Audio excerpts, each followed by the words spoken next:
नमस्कार, आप देख रहे हैं प्राइम टीवी और मैं हूं आपके साथ मुस्कान अजमानी। देश का मुखिया कौन में आज जो सीट अपना इतिहास और भूगोल बताने जा रही है वो धार्मिक मान्यताओं के साथ वीरों की धरती भी रही है। एशिया का सबसे बड़ा गांव यही है। धार्मिक और सांस्कृतिक महत्व वाली ये सीट राजनीतिक रूप से भी काफी अहम है। क्या है यहाँ की राजनीतिक अहमियत और इस सीट का चुनावी इतिहास भूगोल क्या है, जानते हैं इस रिपोर्ट में। गाजीपुर लोकसभा का चुनावी रण। अंसारी बंधुओं के गढ़ का हाल हिसाब। पूर्वांचल की सीट का इतिहास और भूगोल। सामाजिक संरचना जातीय समीकरण का आधार। कब, कैसे, किसका हुआ बेड़ा पार। गंगा नदी के तट पर बसा मैं एक और जिला हूँ। मुझको लाहौरी काशी भी कहा जाता है। मेरे बहुत से युवा भारतीय सेना से जुड़े हैं, इसीलिए मुझे वीरों की धरती भी कहा जाता है। मरणोपरांत परमवीर चक्र से सम्मानित वीर अब्दुल हमीद मेरे ही यहाँ के रहने वाले थे। मुझे 1820 में अंग्रेजों द्वारा स्थापित किया गया है। मैं एशिया में सबसे बड़े अफीम के कारखाने के लिए भी मशहूर हूँ।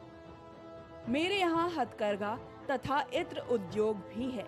ये भी कहा जाता है कि मेरी स्थापना तुगलक वंश के शासन काल में सैयद मसूद गाजी ने की थी। ऐतिहासिक दस्तावेजों के मुताबिक मैं पृथ्वीराज चौहान के वंशज राजा मांधाता का गढ़ था। राजा मांधाता दिल्ली के सुल्तान की अधीनता को अस्वीकार कर स्वतंत्र रूप से शासन कर रहा था। मोहम्मद बिन तुगलक को जब इसकी सूचना मिली तो उसने अपने सलार सैयद मसूद अल हुसैनी ने सेना की टुकड़ी के साथ राजा मांधाता के गढ़ पर हमला कर दिया।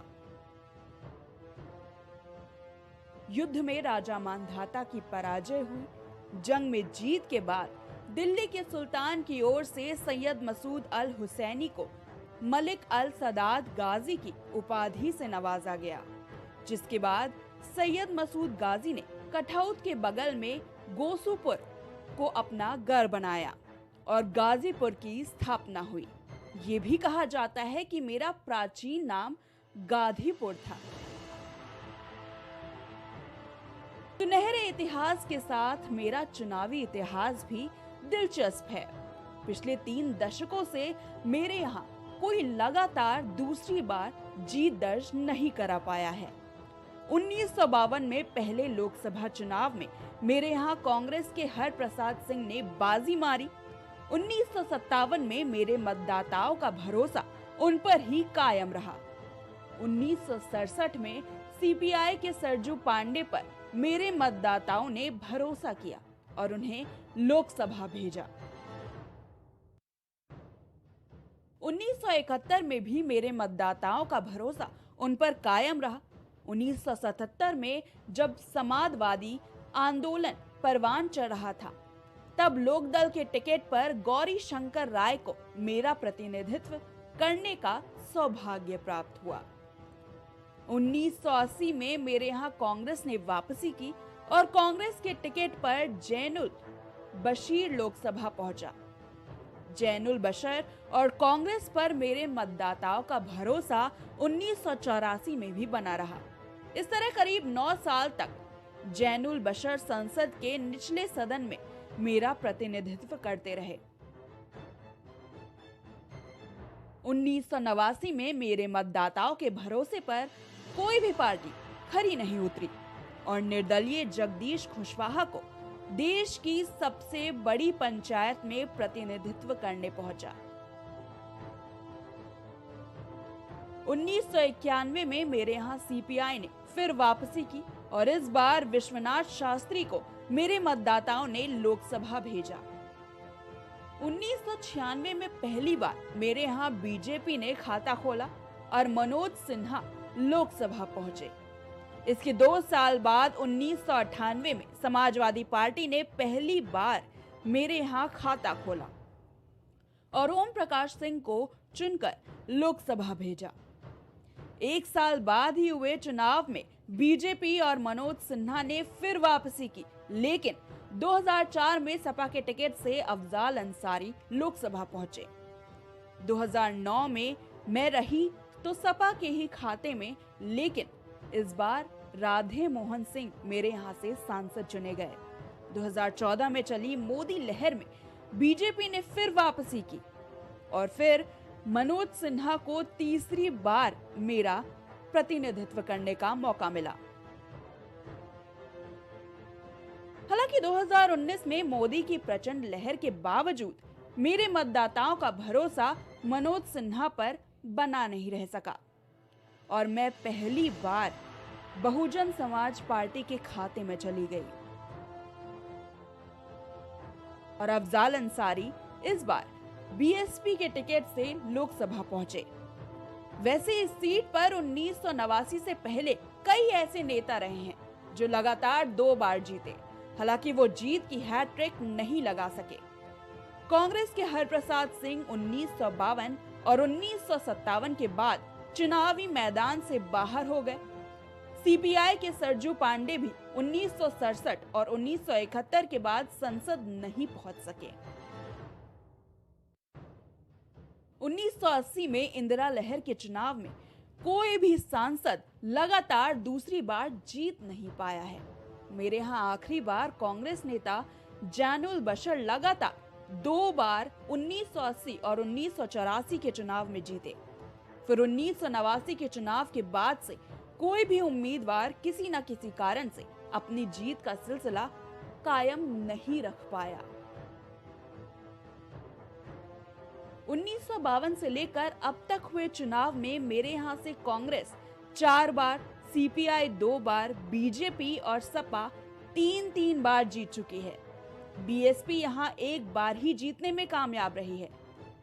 मेरे क्षेत्र में 5 विधानसभा सीटें आती हैं, जिनमें जखनिया, सैदपुर, गाजीपुर, जमनिया और जंगीपुर विधानसभा शामिल है। जखनिया और सैदपुर की सीट अनुसूचित जाति के लिए आरक्षित है।